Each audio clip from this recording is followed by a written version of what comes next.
Olá, Gil, aqui estamos já de saco cheio, né, de falar de silogismo. A gente está entendendo o silogismo como uma ferramenta da lógica matemática, com certeza, isso sem dúvida nenhuma.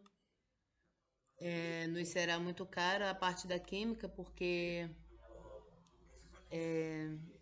a entalpia é definido como um delta e a energia de ativação na química exclui se ora voltada para a direita, ora se voltada para a esquerda, a seta da equação, que a química é a uma só vez uma ciência e uma linguagem, da mesma forma que a política é a uma só vez uma ciência e uma arte, né? A entalpia é definida num sentido da seta e não é definida no outro sentido.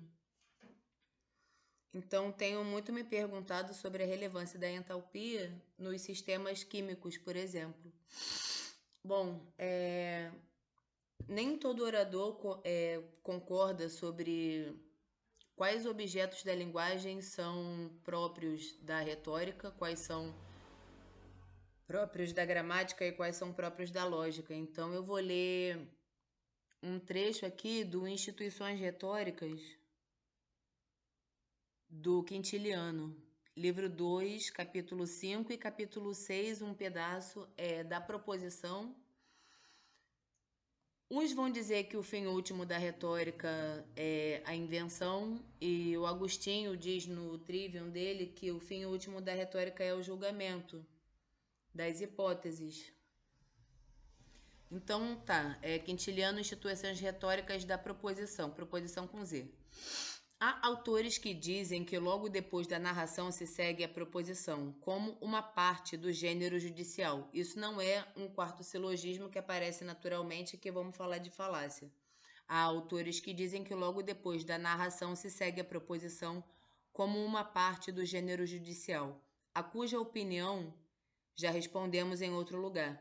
Eu entendo que a proposição é todo o princípio de cada prova e é que faz o seu fundo, a qual não só se põe antes da questão principal e que forma a oração, mas ainda algumas vezes antes de qualquer argumento. Porém, agora falamos da proposição da causa. Não é sempre necessário usar de proposição.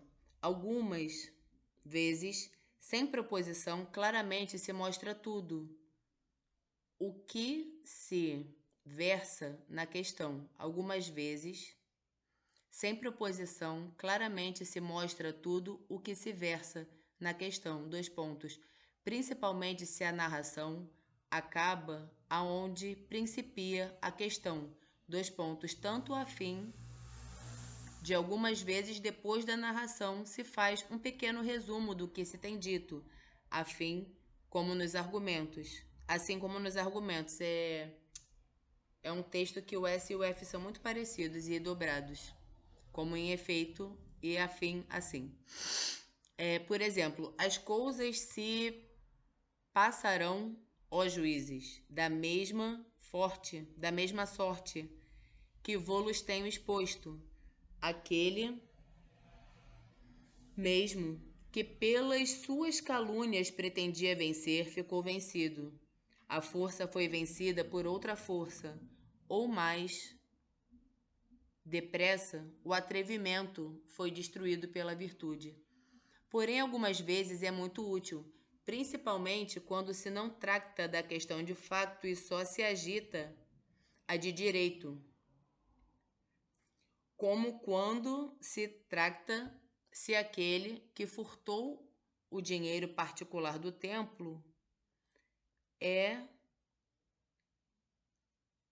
réode, se é réu de sacrilégio. Aqui trata só da questão de direito. Isto é do sacrilégio, para que o juiz saiba o que deve decidir, se é ou não sacrilégio aquele crime de que se trata. O mesmo sucede nas causas obscuras ou embaraçadas. Cinco pontos de reticência. Há proposições simples e dúplices, que é o mesmo que dizer compostas, dois pontos, o que acontece de muitos modos. Ponto. Porque ou se juntam muitos crimes numa mesma acusação, como se acusou Sócrates por ter corrompido a mocidade e por ter introduzido novas superstições, ou de muitos crimes juntos se mostra cada um de per si, como quando se acusou Ésquines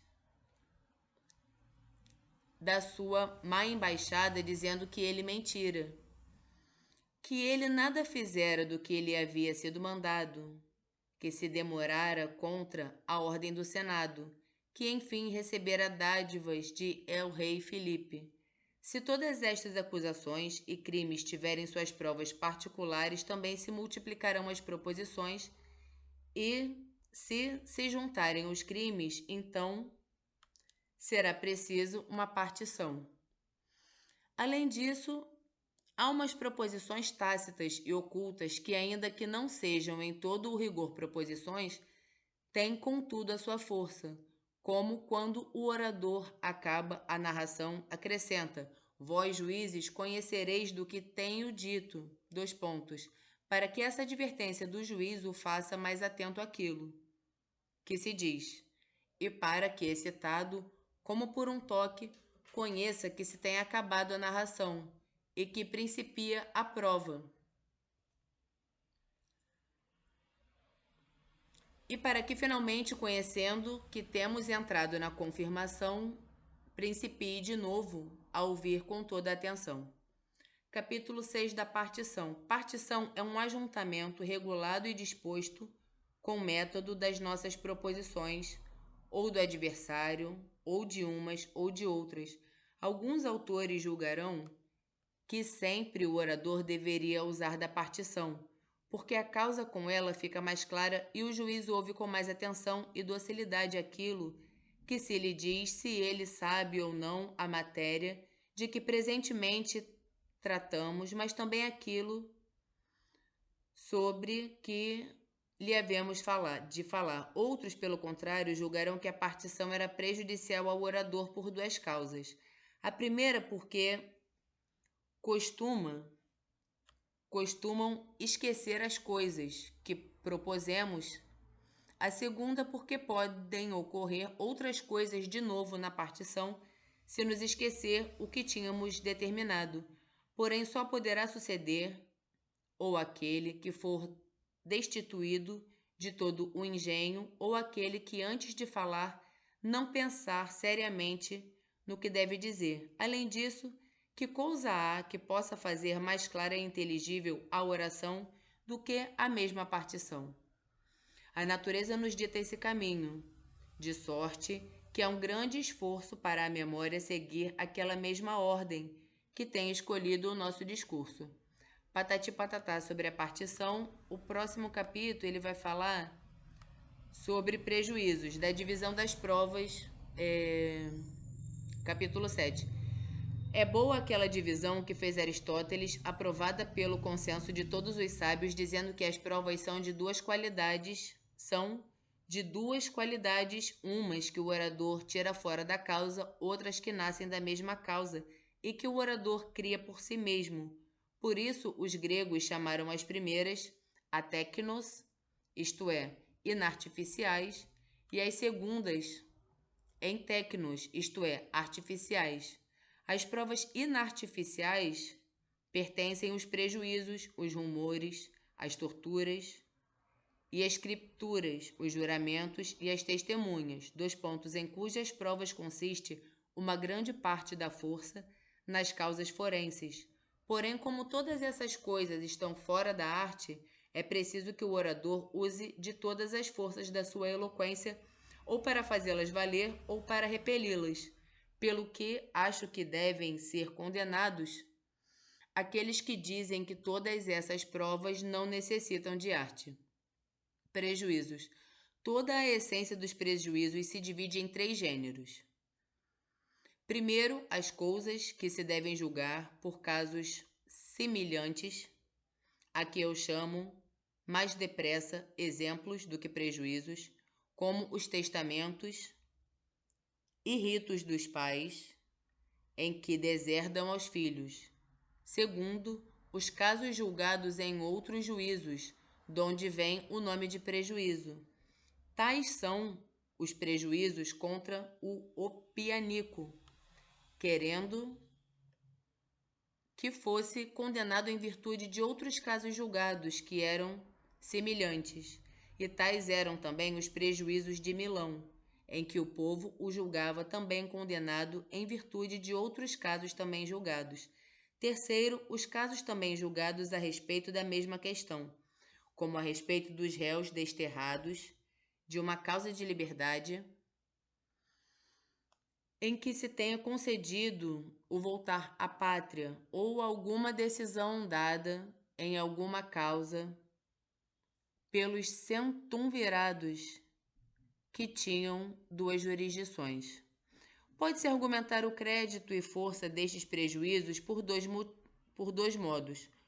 Um mostrando a autoridade daquele que deram as sentenças e mostrando também a semelhança que há entre a coisa julgada e aquela de que se trata. Porém, se nos for necessário refutar os mesmos prejuízos, nunca o faremos criminando a conduta dos juízes, exceto se a culpa for manifesta.